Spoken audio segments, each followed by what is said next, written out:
Hello there, good evening indeed, and many thanks for joining us here on Rwanda Television News. We do hope you had yourselves a great and productive day and a great start to your weekend. And now, as we kick it off, this is what makes our top stories tonight. President Paul Kagame has praised the arrival of the first phase of 6 band trainers, which will make up the first vaccine factory on the African continent. Ngari Musako has signed a 20 billion Rwandan francs agreement with the Development Bank of Rwanda, BRD, to help teachers own houses in a program called Giriwawe.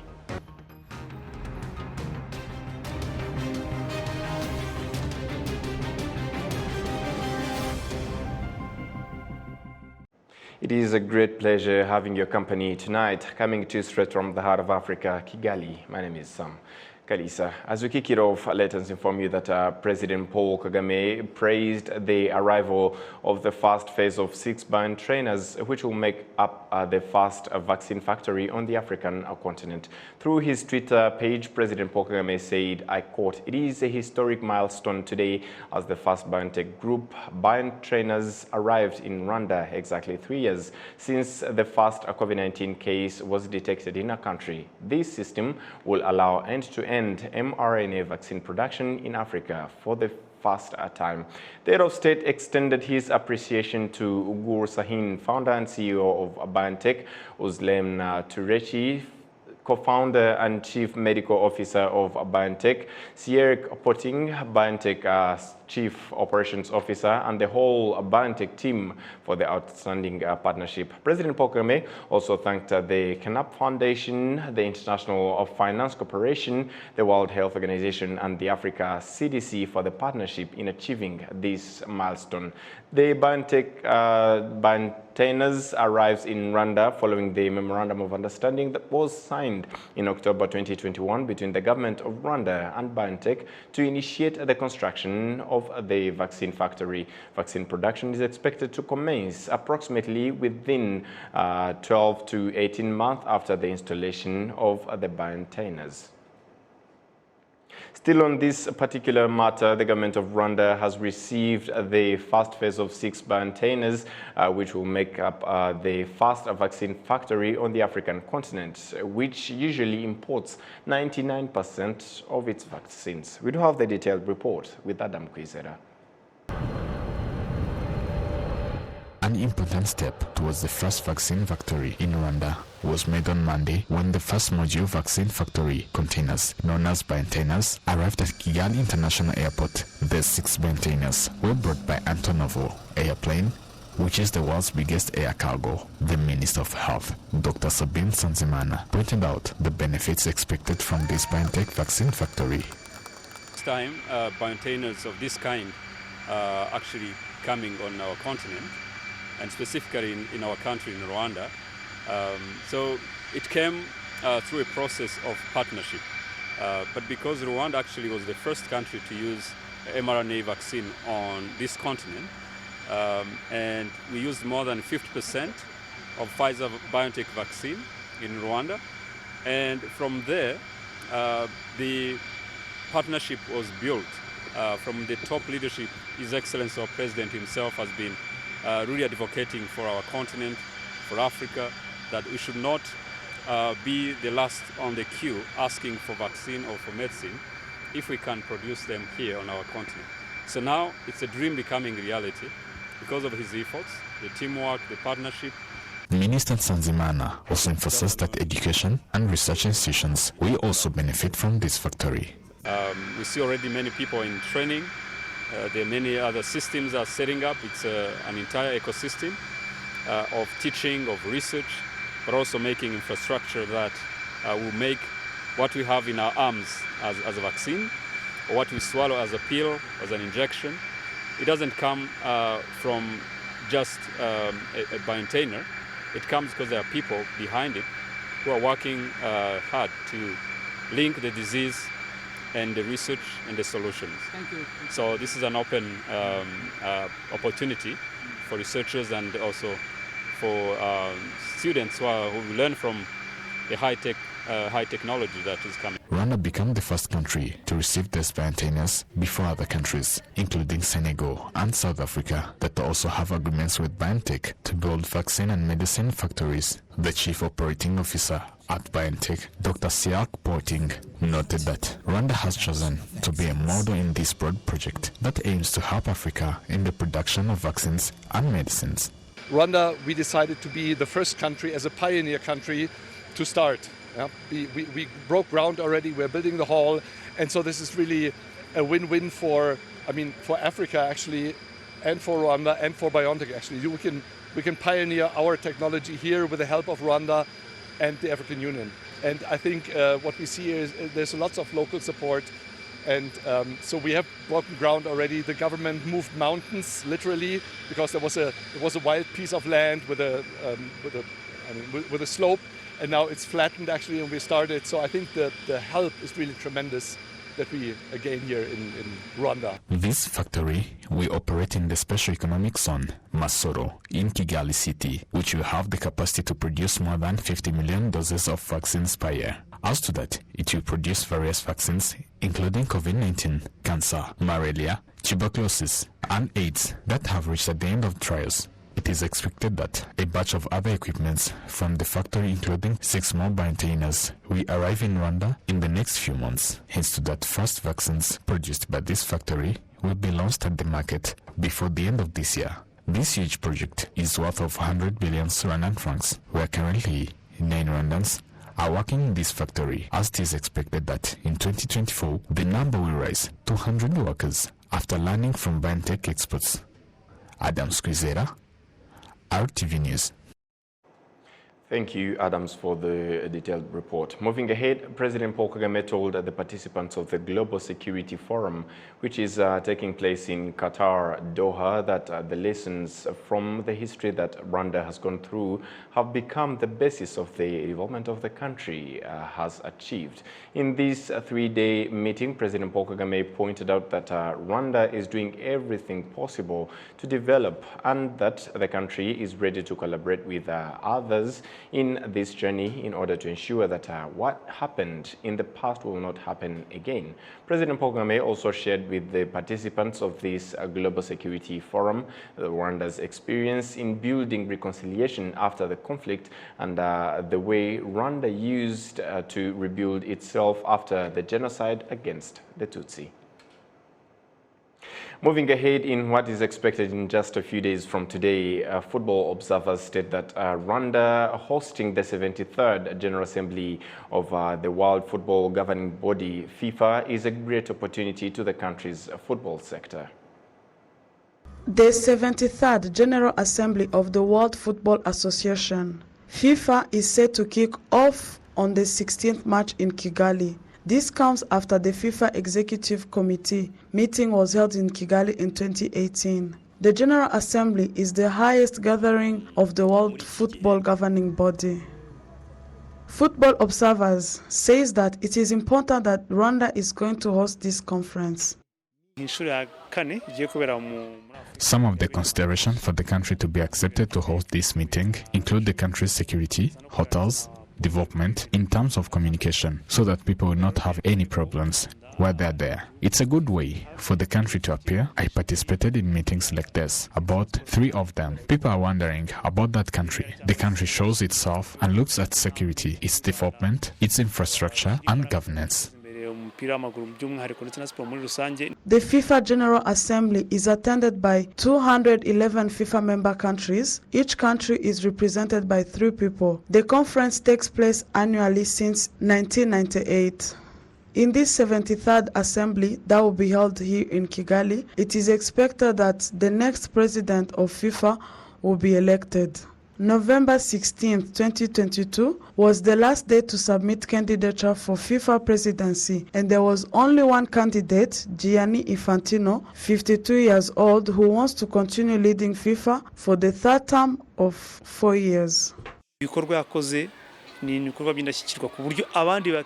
work he has done is outstanding work, so that other promoters see that they have nothing to put before the members and trust them. Infantino is the one who put efforts to make the World Cup go around the world, not only in Europe. What he did, even independent football, is let the governments also participate in it, the heads of states, so that the decisions they make are decisions that are in interest of football.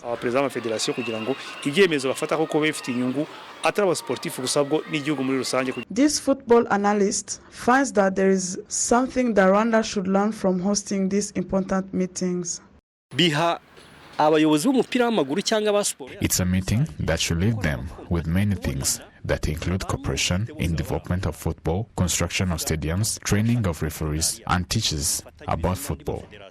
Among the participants of FIFA General Assembly are the leaders of the World Football Organization and the giants who have ruled the game.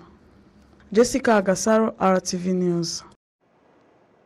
Parliamentarians in the 146th session of the Interparliamentary Union, which is being held in Bahrain, voted against the proposal of the emergency item by DRC MPs to consider their false accusations to Rwanda in DRC conflicts.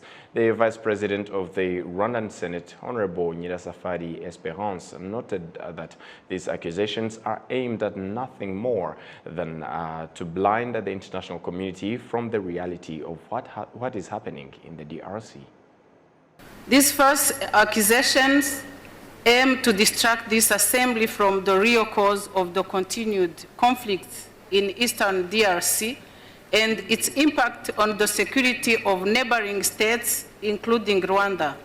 Let me remind that more than 120 armed groups are operating in DRC. The government of DRC needs to take full ownership of its internal problems instead of keeping scapegoating Rwanda as main source of DRC governance failures.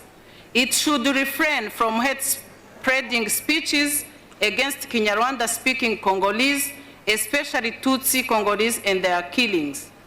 DRC should prioritize a political solution to the crisis rather than pursuing a military option which can only lead to further suffering among the civilian population and aggravate ethnic tensions.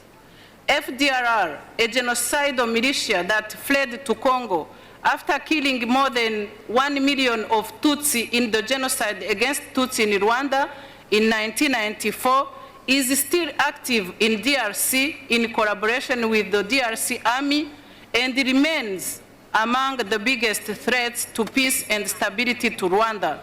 Therefore, there cannot be durable peace without the neutralization of FDLR. Rwanda has always worked within regional frameworks to contribute to stability in our region, but we cannot accept for Rwanda's security concerns to be trivialized and ignored. And moving ahead to other matters related to the agriculture and at the same time the celebration of the Commonwealth Day. The Minister of Agriculture and Animal Resources, Dr. Ildefonse Musafiri, emphasizes that the fact that Rwanda is part of the Commonwealth brings many benefits, especially in terms of expanding markets for the country's agricultural products.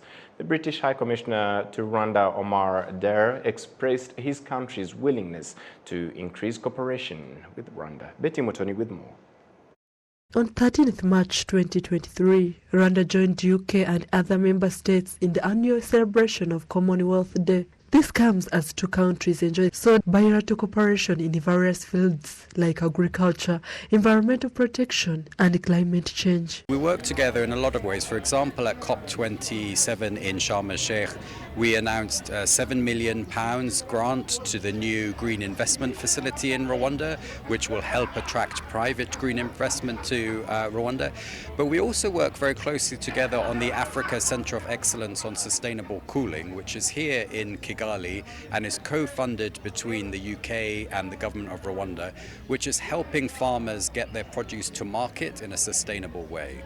Yes, I mean, this is an ongoing partnership, including with the Wood Foundation, and we think even beyond government partnerships, what's really important is to encourage more private sector contact as well. So we're trying to work to introduce both tea suppliers but also coffee suppliers to a bigger sector of the market in the UK. UK is the second country in the world for Rwanda's export destination. The Minister of Agriculture and Animal Resources, Dr. Ildefonse Musafiri, says that the fact that Rwanda is the member of Commonwealth brings many benefits, which include expanding markets for agriculture products. Commonwealth is a big community of 56 countries. This is, for us, it's a market. It's a market, and with Commonwealth, again, with CHOGM, we know many people. Rwanda is known. Rwanda is popular. And we have presented our opportunities either in all sectors of economy, but including agriculture. And as we speak, the United Kingdom is buying almost 16% of our teas, which is also another hope that many people from Commonwealth will be aware of our teas and even other commodities that we are producing. As we enter this community of 2.6 billion people, it's a market that is increasing, and it's a hope for the flow of investors who will come to Rwanda to invest in all the sectors we mentioned above, including agriculture, which is key to our economy. Rwanda joined the Commonwealth in 2009, the first country to do so without historical ties with the UK. Last year, 2022, tea earned Rwanda $106 million from $96.7 million in 2021. Betty Mutoni, RTV News. Thank you, Betty. As we came to it briefly in our headlines, Umwari Musako has signed a 20 billion Rwandan francs agreement with the Development Bank of Rwanda, BRD, to help teachers own houses in the program called Giriwawe. Teachers say that they are eager to own their homes, considering the high cost of renting, which they say is hindering their development. We do have the report with Jessica Agasaro. At the beginning, 20 billion Rwandan francs were included in the Giriwawe program, according to the agreement signed between the Development Bank and Umwari Musako. Some of the teachers testify that to own houses but could not afford them. They once discussed it with us, but waited for the program to be implemented until we gave up. They told us they might give us a loan so people can build houses. However, every citizen gets a house according to the money they can pay. But still, we waited in vain. This agreement aims to help teachers own houses at 11% interest rate. The Director General of Umwarimu Saving and Credit Corporation, Wambaje Laurence, indicates the benefit of this cooperation. As an A0 teacher who used to be able to get a house loan of 9.8 million in 12 years, today we put it at 15 years. He can get 10.8 million. Due to the ability, we have found that makes that put on a higher years. When we reach 20 years, he gets 11.9 million, almost 12 million. You understand that this money can get a higher accommodation than what he could get for his money. As an A1 holder, used to get 7.6 million. Today, in 15 years, he would get 8.4. In 20 years, he would get 9.2 million. And for the A2, who has a salary that seemed to be a little lower, but could get 4.2 million, and now they get 4.6 in 15 years, and in 20 years, get 5 and more. The Director General of the Development Bank of Rwanda, Kameta Sainzoga, reiterates that the 20 billion Rwandan francs is the only initial amount, as the program will continue, according to the agreement. The collaboration between BRD and Umwari Musako does not end here, but today we start. That is, once this money is used, there is nothing that prevents Umwari Musako from asking again as many times as they need. And it is understood that it is not a one-time payment, but the beginning of cooperation.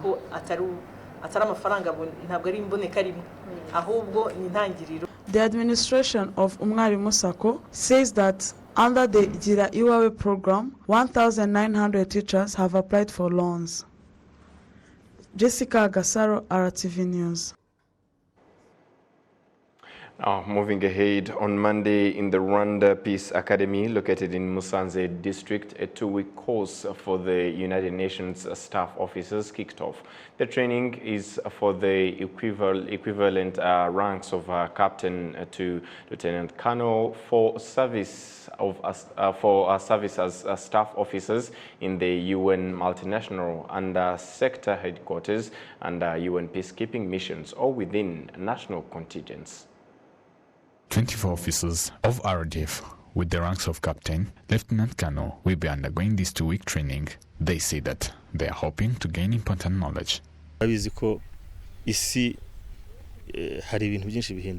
You know, a lot of things are changing in today's world. The technology, the way things are done, and even the mission we're supposed to do might have changed from how it was previously being done. Therefore, it's not that there was a gap, but we are adding the knowledge to what we already know.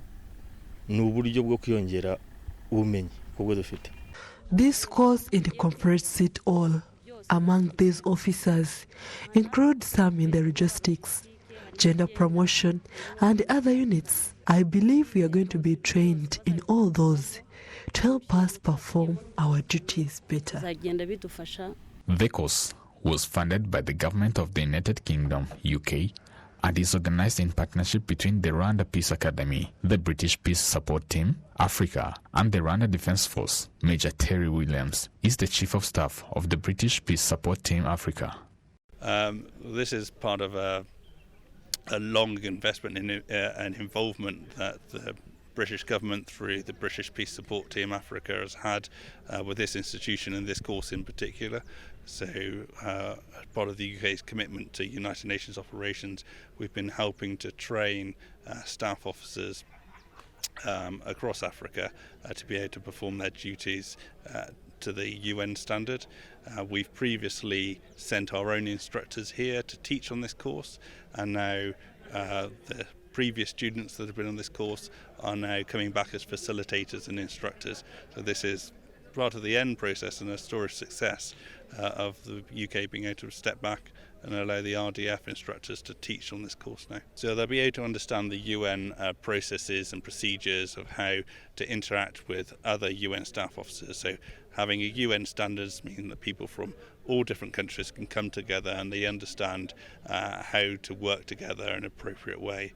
And this course will help deliver that process and those structures, but also bring together all the experiences of the students and the instructors so they can all benefit from that experience.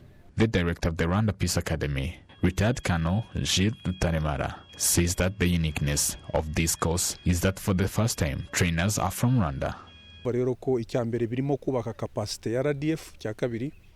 First, it is building the capacity of RDF. Secondly, we will not need people from other countries to give us training, which as well reduces the costs. And the third, it is sustainable because someone can come, give the training, and then leave, but currently have that capacity for RDF to train its own officers.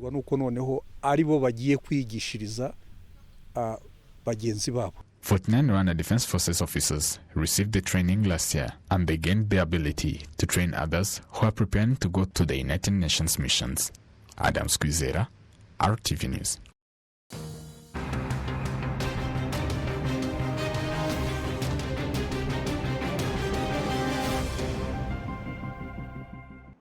On behalf of the entire news production as well as the technical team that made it happen, thank you for being with us on this edition of Rwanda Television News. Up until next time, stay safe and have a great week ahead. Goodbye.